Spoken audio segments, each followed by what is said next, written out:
It's a massive, a truly massive perspective shift. We're talking about the Progressive Utilization Theory. Which is widely known as PROUT, right? Right, PROUT.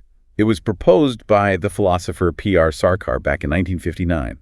And I think, to be completely clear, right from the jump here, our mission for this deep dive isn't to endorse this philosophy or tell you it's flawless. Yeah, no, we're not taking sides. Exactly. We are simply unpacking the source material impartially because, honestly, it offers this fascinating, wildly different lens through which to view all the crises of our modern world. And it is a remarkably optimistic lens, too. Like, the whole framework is basically designed as a blueprint for a progressive, just, and genuinely happy civilization. But to understand how it supposedly achieves that, we can't just jump into taxes or trade policies. No, you have to go way deeper than that. Right, we have to start at the absolute root of human society. We have to ask you, the listener, the most fundamental question: who actually owns the universe? Which brings us to the first fundamental principle of PROUT, and it completely rewrites the rules of the game. It is the doctrine of cosmic ownership. Cosmic ownership. Yeah. According to PROUT, the universe is not just some ownerless rock floating in a void just waiting for whoever has the biggest flag to claim it. But it's also emphatically not owned by any human being or any corporation or, any state government either. So nobody gets to call dibs on the planet. Nobody.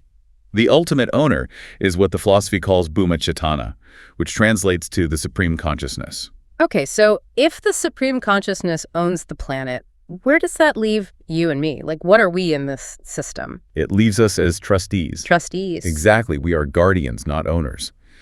The underlying philosophy views the entire universe as this joint ancestral property. Every human, every animal, every plant is simply a member of this massive cosmic joint family. I love that concept, a cosmic joint family. Yeah, and we all have the inherent right to use the resources of this planet to live, to thrive, to, develop ourselves.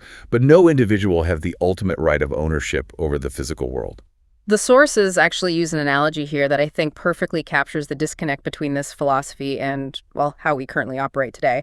It compares materialist scientists and traditional economists to an audience watching a puppet show. Oh, right, the puppet show analogy. That's a great one. Yeah. So if you are sitting in the audience, you look at the puppet, which represents physical matter or the resources of the earth, and you see it moving around. Because you only measure the physical puppet, you just assume it moves itself. You assume matter is the beginning and the end of reality. Exactly, which means you completely miss the invisible strings. And more importantly, you miss the puppeteer who is actually pulling those strings. Right.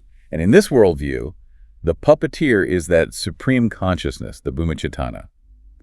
If you build an entire global economy while ignoring the puppeteer, you are building a system based on a fundamental delusion. You're fighting over who gets to own the wooden puppets. Yes, completely forgetting that the puppets belong to the creator of the show. Okay, so if we accept that premise for a second, that humans are merely trustees of a cosmic estate, then the two dominant economic systems of the last, 100 years both instantly fall apart. They absolutely do. Let's look at the mechanics of why PROUT actually rejects both capitalism and communism. Let's do it. So capitalism is fundamentally built on the concept of unrestricted private ownership. If you believe that you can permanently own a piece of the earth and there is no ceiling on what you can acquire, the mathematical incentive is infinite growth. Right, because on a planet with finite resources, if one system demands infinite accumulation, it inevitably has to start extracting wealth from other people or from the environment. Like, the mechanism itself demands exploitation just to keep growing. Precisely. Now, on the other hand, you have communism, or state socialism, which attempts to solve that inequality by swinging the pendulum entirely in the opposite direction. Right, making everything public. Exactly. It relies on unlimited state ownership.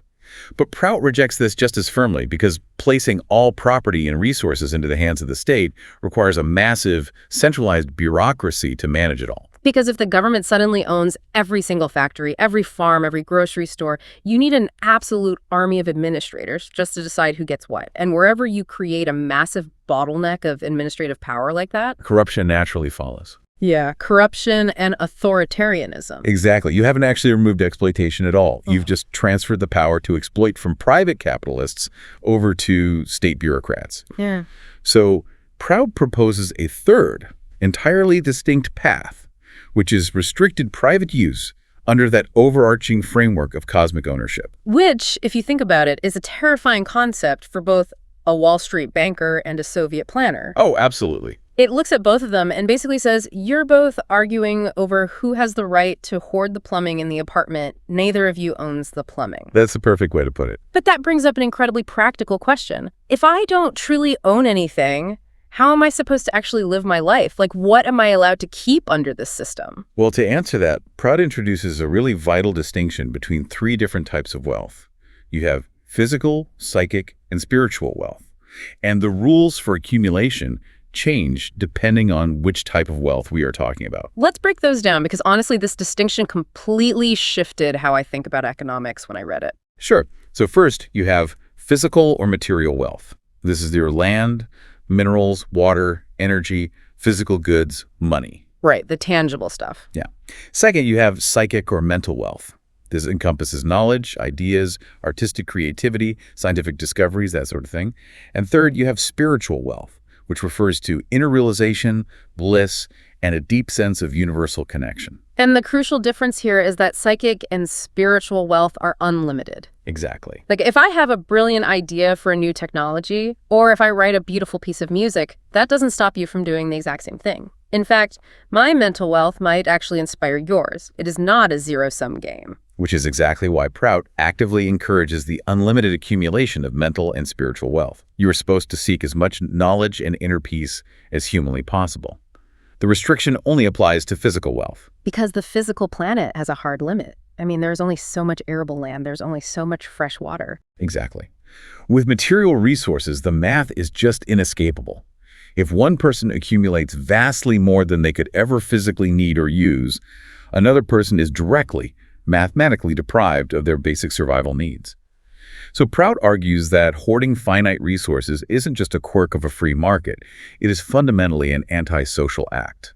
But we need to be very careful with the word accumulation here. Yes, definitely. Because I was reading through the sources, and PROUT does not demand poverty. It doesn't hate personal wealth or comfort. The text draws a very sharp line between reasonable accumulation for survival and hoarding for power. That's a really important point. Think of an ant. Like, an ant spends its entire summer carrying single grains of food back to its colony. It is accumulating wealth so it can survive the winter. Right, and that ant is functioning exactly as it should. It is securing its existence. PROUT completely supports securing your existence and enjoying the fruits of your labor. But then you have a mega corporation that buys up the entire global supply of a vital medicine, right? Not to cure themselves, but to artificially restrict the supply and force everyone else to pay a massive premium. Exactly. That isn't the ant surviving the winter. That is hoarding to exert power over others. PROUT opposes the corporation hoarding the medicine, not the ant storing its grain. That distinction is really the heart of the actual Sanskrit Sutra from 1959 that forms this first principle. The translation essentially reads, "Without the clear approval of society, the accumulation of physical wealth should not be done." Okay, but if you tell the average person today that they can't accumulate wealth without society's approval, their immediate instinct is going to be pure panic. Oh, for sure. Because human beings hoard things when we are scared. If I lose my job tomorrow, how do I feed my kids? If we don't address that underlying fear, no economic theory matters at all. And PROUT recognizes that. It doesn't naively ignore human psychology. The sources actually break down the root causes of why humans feel this desperate need to hoard infinite wealth in the first place, and they outline mechanical, practical solutions for each one. Okay, so what's the first one? The most primal cause, as you just mentioned, is the anxiety around individual and family security. So how does PROUT solve that survival anxiety without just, printing money or relying on a giant, inefficient state welfare system? It solves it by constitutionally guaranteeing the 5 minimum necessities for every single human being. Which are? Food, clothing, housing, education, and medical care. But the mechanism of how it guarantees them is what separates it from state communism. It doesn't just hand out government rations. It guarantees these needs through 100% guaranteed employment and sufficient purchasing power. Wait, explain the mechanism there. How do you guarantee purchasing power? Because if everyone suddenly gets a great wage, but the cost of bread skyrockets to $50 a loaf, that wage is useless. This is where PROUT's focus on localization comes in. To buffer against inflation, production must be geared toward local consumption, not global profit. So keeping things in the community. Right. Instead of a local community growing tons of cash crops to export across the world while having to import their own expensive food, the community produces what it actually needs to survive first. When the supply of essential goods is localized and abundant in the immediate market, prices naturally stabilize. This ensures that a worker's wage always covers their basic minimum requirements.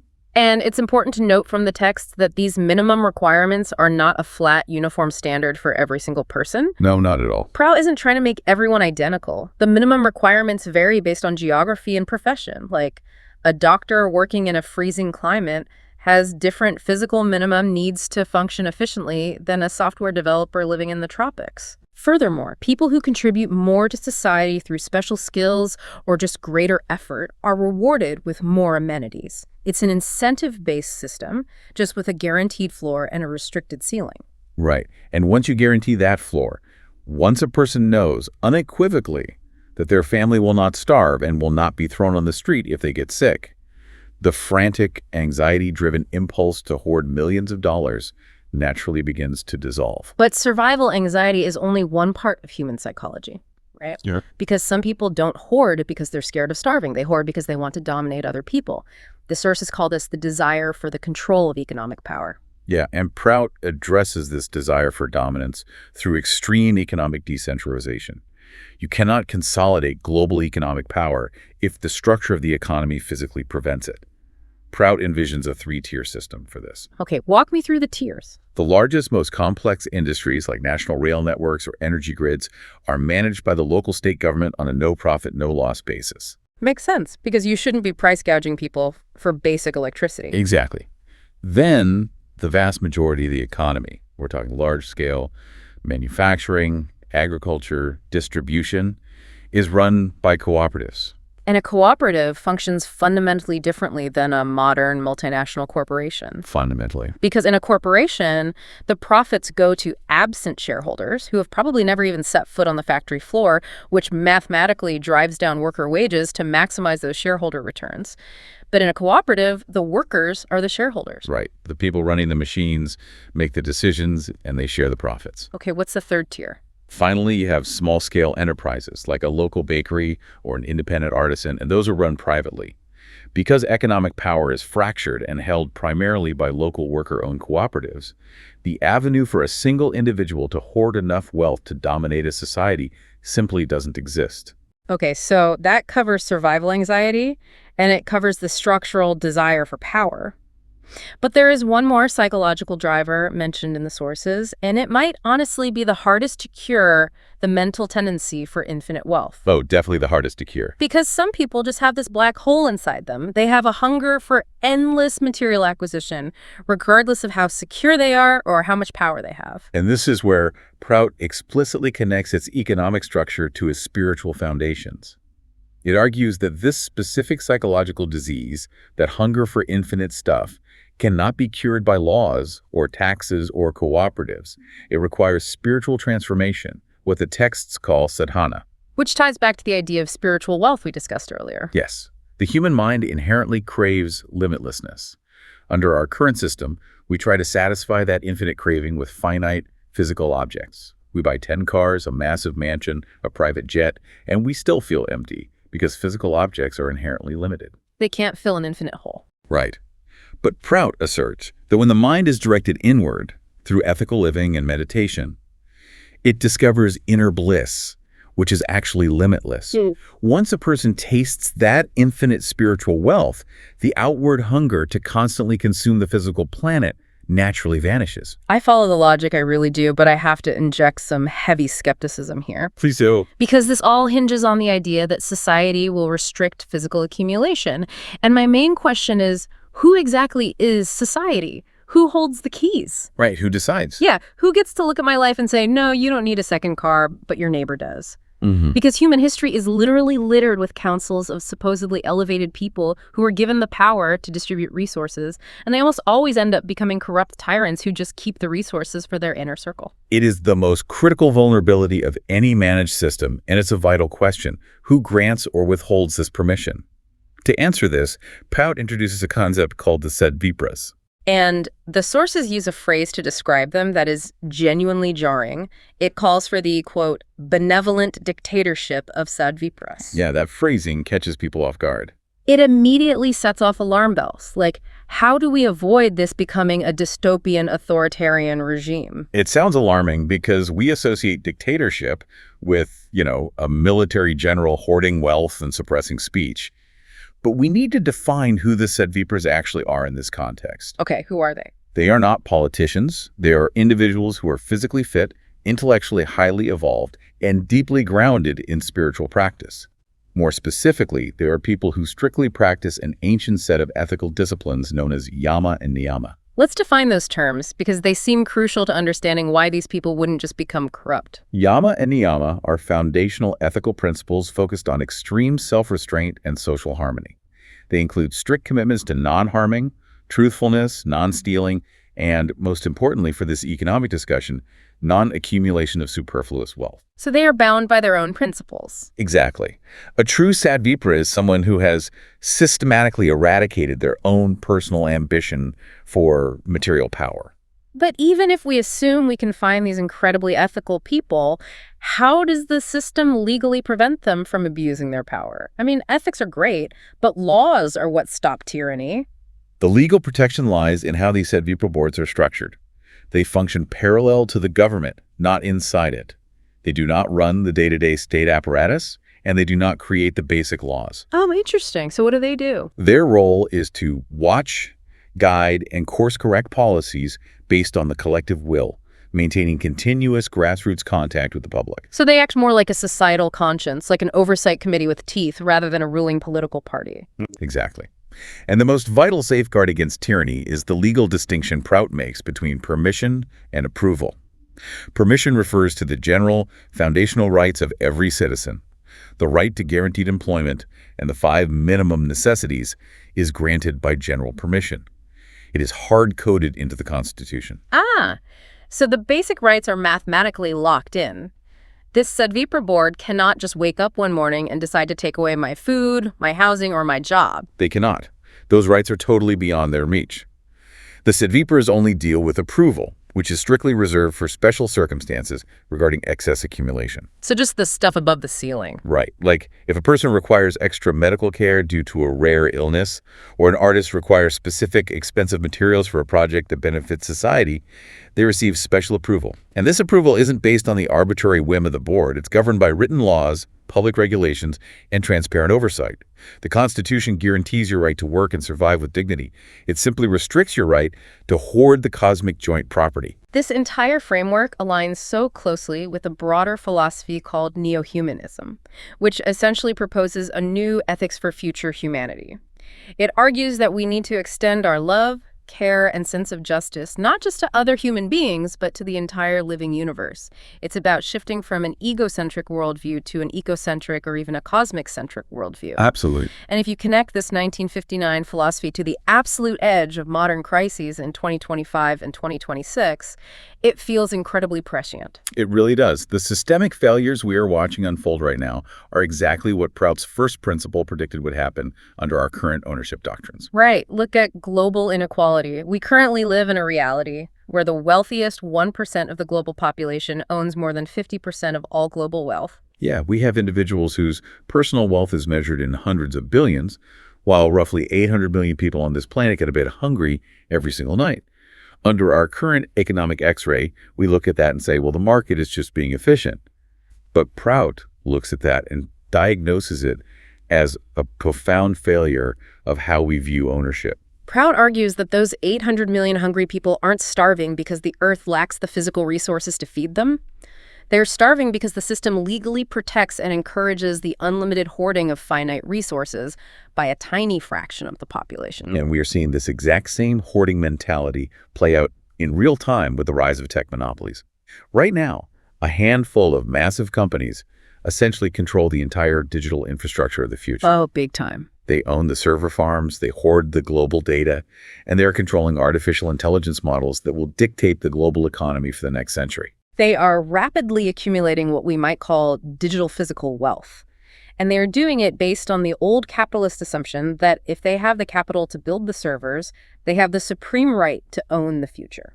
But if we applied Prout's first principle today, that kind of unprecedented hoarding of infrastructure would require the explicit collective approval of society, which, frankly, they do not have. Society has never asked if 3 companies should own the cognitive architecture of the internet. You can apply the exact same logic to the climate crisis. The environmental catastrophe is fundamentally driven by the belief in unlimited accumulation.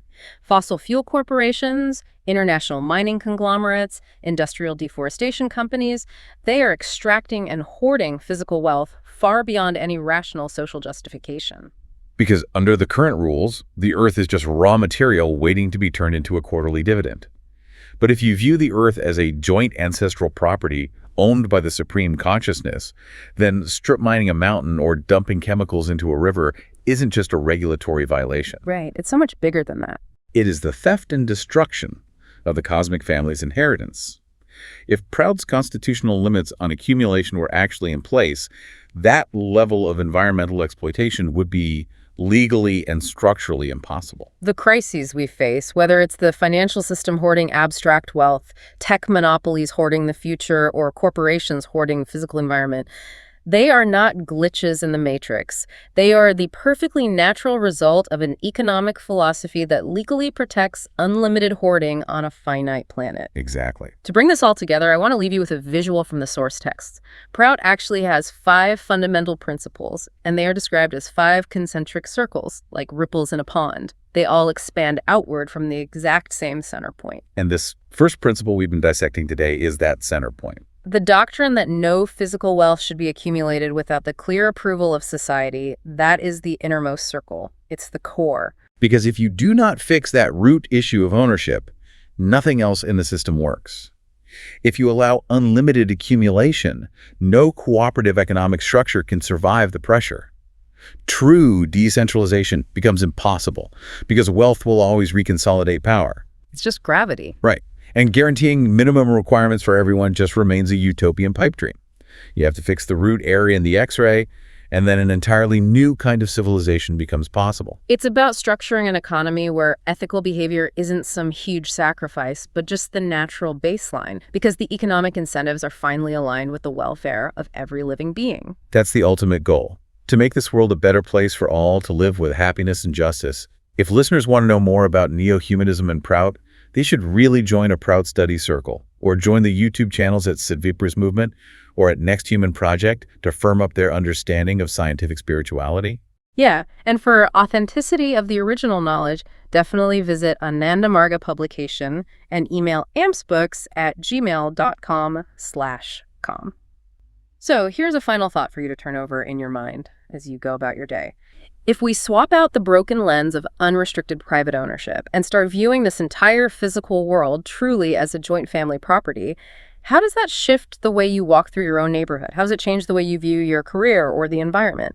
Or, the next headline you read about a tech billionaire launching a private space station?